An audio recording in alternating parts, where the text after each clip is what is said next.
Shalom teman-teman, damai sejahtera Tuhan beserta dengan kalian semua. Dan semoga semua teman-teman berada di dalam keberkatan dan perlindungan Tuhan Yesus Kristus yang luar biasa mengasihi kita semua.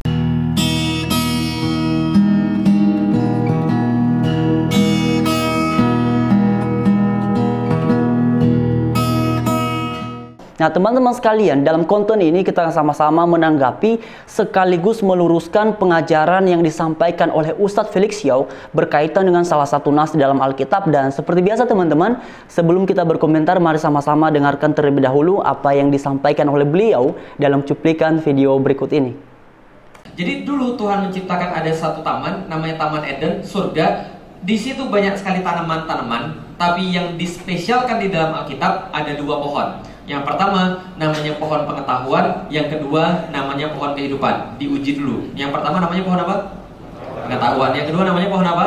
Kehidupan. Dan Tuhan menciptakan segala-galanya itu ada dua yang spesial. Yang pertama pohon pengetahuan, yang kedua pohon kehidupan. Lalu Tuhan pesan sama manusia ketika menceritakan awal mula manusia. Semua pohon di dalam taman ini boleh engkau makan buahnya dengan bebas, kecuali kecuali ada dua pohon yang nggak boleh dimakan. Yang pertama adalah pohon pengetahuan, yang kedua adalah pohon kehidupan. Kalau kamu makan pohon pengetahuan, pada saat engkau memakannya pasti engkau mati. Jelas sampai di sini teman-teman sekalian?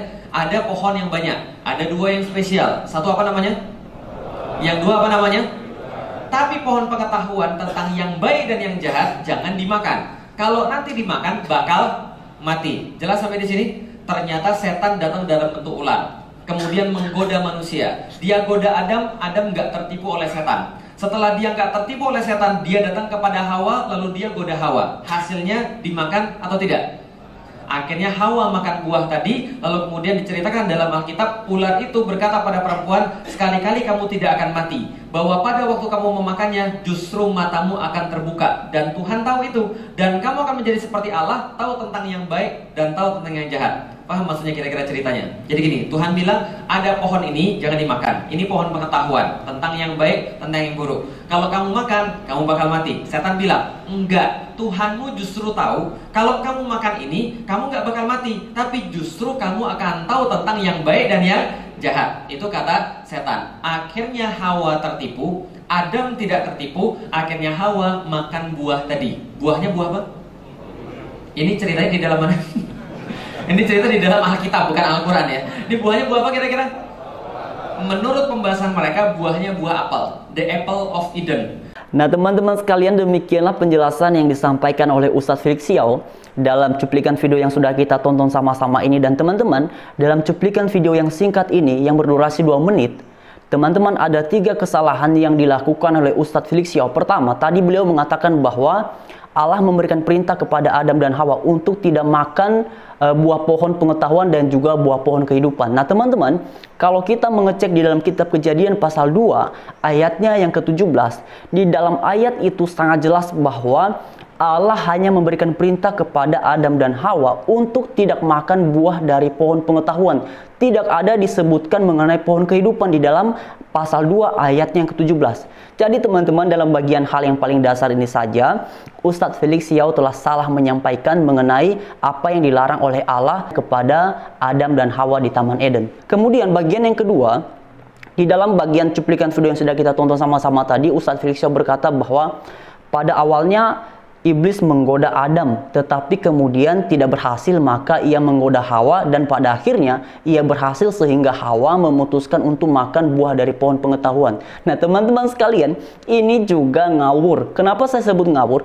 Kalau kita mempelajari dan membaca di dalam Kejadian pasal 3 ayatnya yang pertama, di situ sangat jelas bahwa sejak awalnya ular yang merupakan perwujudan dari iblis itu langsung menggoda Hawa, bukan Adam. Makanya kemudian terjadi dialog antara Hawa dan ular, yang mana pada akhirnya ular berhasil mengelabui si Hawa, dan pada akhirnya ini membuat Hawa makan buah dari pohon pengetahuan lalu diberikannya kepada Adam. Jadi tidak ada satu frase, satu istilah yang mengatakan bahwa oh sejak awalnya si ular ini datang dulu kepada Adam lalu datang kepada Hawa. Tidak ada teman-teman. Nah inilah yang saya katakan tadi bahwa dalam bagian ini Ustadz Felix Xiao melakukan 3 kesalahan. Nah ini bagian keduanya teman-teman. Sekarang bagian ketiga. Tadi beliau mengatakan bahwa menurut mereka buah pohon pengetahuan yang dicatat dalam Bible itu, tepatnya dalam Kejadian, itu disebutnya adalah apel, teman-teman, buah apel. Entah dari mana si Ustadz Felix Xiao mendengar informasi yang demikian. Di dalam Alkitab sama sekali tidak ada petunjuk bahwa buah pohon pengetahuan itu disebut buah apel. Tidak ada sama sekali, teman-teman. Jadi di dalam iman Kristen pun juga tidak ada penyebutan bahwa buah pohon itu adalah buah apel. Tidak ada. Yang dicatat di dalam Alkitab adalah buah pohon pengetahuan. Nah, teman-teman, yang paling menarik sebenarnya, mengapa pohon yang ada di tengah taman itu disebut sebagai pohon pengetahuan. Nah, ini nanti teman-teman, ini menarik sekali untuk kita bahas sama-sama, dan nantinya akan kita bahas secara khusus di konten selanjutnya. Karena ini bagian yang paling menarik, karena teman-teman, ini menjadi titik awal untuk menguji ketaatan manusia kepada Allah. Apakah mereka akan taat, ataukah kemudian mereka memilih untuk tidak taat, teman-teman. Dan pada akhirnya memang sebagaimana kita sudah lihat sama-sama, Hawa dan Adam berhasil dikelabui oleh iblis yang berwujud ular. Dan oleh karena itu, teman-teman sekalian, dalam bagian ini yang paling dasar saja, Ustadz Felix Xiao telah melakukan kesalahan. Ini hanya dalam durasi 2 menit, teman-teman. Dia telah melakukan kesalahan sebanyak 3 kali. Dan bahkan tadi juga beliau mengatakan ada 2 pohon yang diistimewakan di dalam Taman Eden. Pohon pengetahuan dan kemudian pohon kehidupan. Nah, teman-teman, mari nanti teman-teman membaca di Alkitab masing-masing, mulai dari kitab Kejadian pasal 2 sampai ke pasal 3. Teman-teman akan menemukan di sana bahwa pohon pengetahuan dan juga pohon kehidupan, tidak ada satu frase pun, juga tidak ada satu istilah pun di dalam Alkitab yang menunjukkan bahwa 2 pohon ini diistimewakan oleh Allah. Yang jelas di dalam Alkitab, setelah segala sesuatunya Allah mencipta, yang diistimewakan itu justru manusia. Makanya dikatakan kemudian setelah Allah melihat segala sesuatunya teramat sangat baik. Ini merujuk kepada penciptaannya terhadap manusia. Karena manusia dicipta menurut gambar dan rupa Allah. Jadi teman-teman sekalian, saya sih berharap kepada Ustadz Felix Xiao. Saya mau diskusi dengan beliau melalui live streaming. Tapi saya tidak tahu apakah beliau akan bersedia ataupun tidak. Karena itu melalui bagian ini, saya ingin sekali mendiskusikan hal ini kepada Ustadz Felix Xiao.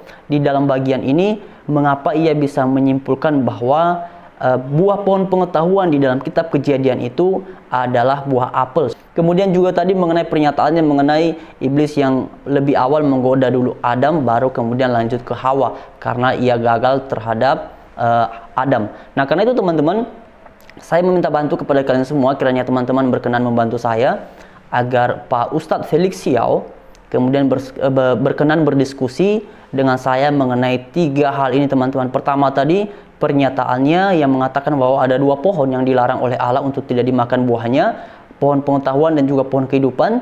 Kemudian teman-teman mengenai bagian kedua, iblis goda Adam lalu Hawa. Kemudian mengenai buah pohon pengetahuan itu disebutnya buah apel. Jadi itu teman-teman. Nanti mengenai makna teologis dari bagian ini yang akan kita bahas di konten selanjutnya. Tetapi dalam bagian ini saya hanya mau fokus dulu untuk meluruskan mengenai klaim yang disampaikan oleh Ustadz Felix Xiao. Karena saya pikir ini sangat penting untuk diluruskan, teman-teman, supaya teman-teman yang mungkin saja ada orang Kristen yang kemudian tidak membaca Alkitab, oh jangan-jangan benar lagi yang disampaikan oleh Ustadz Felix Xiao, atau kemudian orang-orang yang non-Kristen, supaya memperoleh informasi yang jelas bahwa apa yang disampaikan oleh Ustadz Felix Xiao, khususnya mengenai 3 poin yang saya tanggapi ini, adalah bertolak belakang dengan apa yang dicatat di dalam Alkitab. Jadi sekian teman-teman, Tuhan Yesus memberkati kita semua. Haleluya, Shalom.